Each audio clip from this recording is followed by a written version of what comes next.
What was your favorite place to wrestle? Well, I love Israel. Israel? Well, I have a story to tell you about Israel. I went over there after the October 7th massacre. In fact, I just got back the other day, and so I met the President Herzog over there in 1985 when I was there, and now his son is president, and Isaac Herzog, and so he invited me over, and they took me down into Gaza and showed me some of those kibbutz where the Jewish people lived, and where some of the stuff Hamas did, you guys, I mean, horrible stuff. I mean, satanic evil. This was the most wicked. They killed 1,300 people. They still took hostages. They killed most of these girls. They're saying they got hostages, but they've already killed most of them. They sent the girls they didn't want back, but it's terrible. It's terrible stuff, you guys. I go on and on.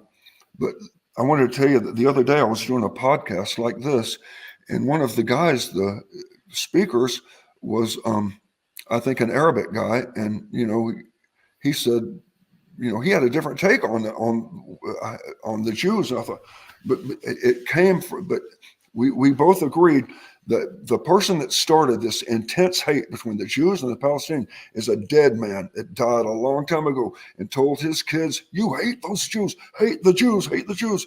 And they grew up, and their children and their children. And now this hate is so insane. It's not about a land war anymore. It's not about anything. It's just about killing Jews.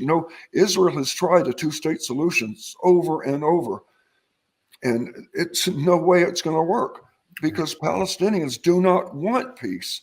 They want to kill Jews. Yeah, I'm sure there are good Palestinians out there, but what happened with this thing was the people were part of it. It was just, I've been talking to soldiers, you guys.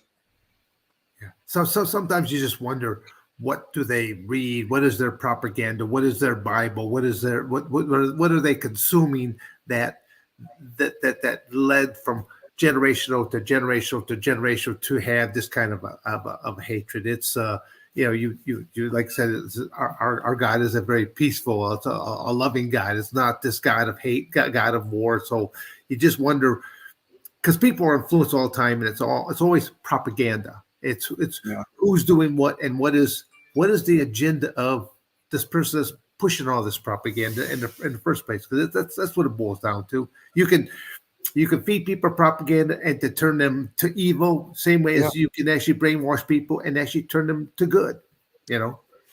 Because I was talking to that fella, and it dawned on me that I've been telling everybody about this movie that I wanted to be like my dad, that me and my brothers wanted to be like my dad. And then, what are we talking about? These terrorists want to be like their dad. And you know what? If my dad was a terrorist, I'd want to be a terrorist. I mean, think about it. If you grew up like that, and the soldiers played this phone call for me of this 18-year-old kid that calls his mom on the phone and says, "Mom, is Dad there?" She said, "No, he's at work." And he said, Mom, I killed 10 Jews. I killed 10 Jews. And the mom's screaming and jumping, and they're so happy. And the soldiers played that for me. And he didn't care who they were. He just killed 10 women, children. It was like, it's become so insane. And for some reason, CNN and the media push this narrative that's the Jews. When I see God's nature in there, I couldn't give a pocket knife away. Nobody wanted a pocket knife for a gift. They all say, we want peace. We'll forgive them if we can only have peace.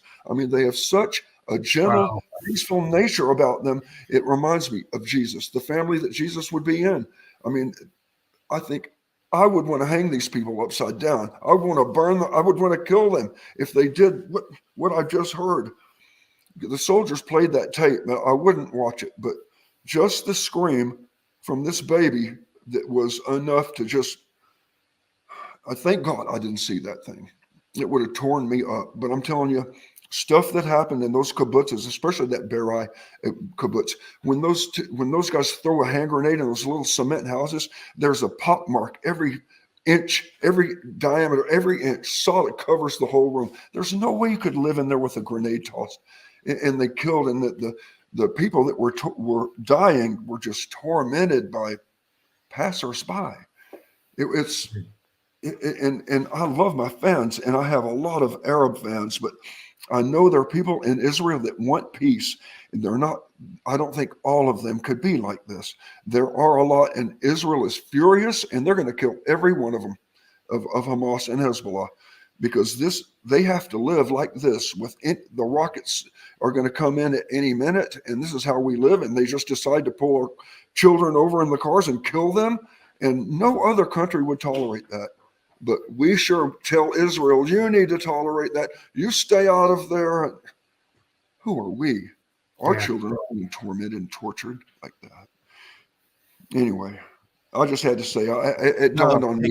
I said, I would be a terrorist too, because I love my dad so much. I would do it. So there you have it. It's a dead man years ago that is responsible for this hate. A lot of dead men. Yeah. Again, it's what their propaganda, what they keep teaching over and over again. To me, it's like just the same way you can reprogram people to be good, you can program them to be evil. So it's your choice in life as to what route that you want to take. So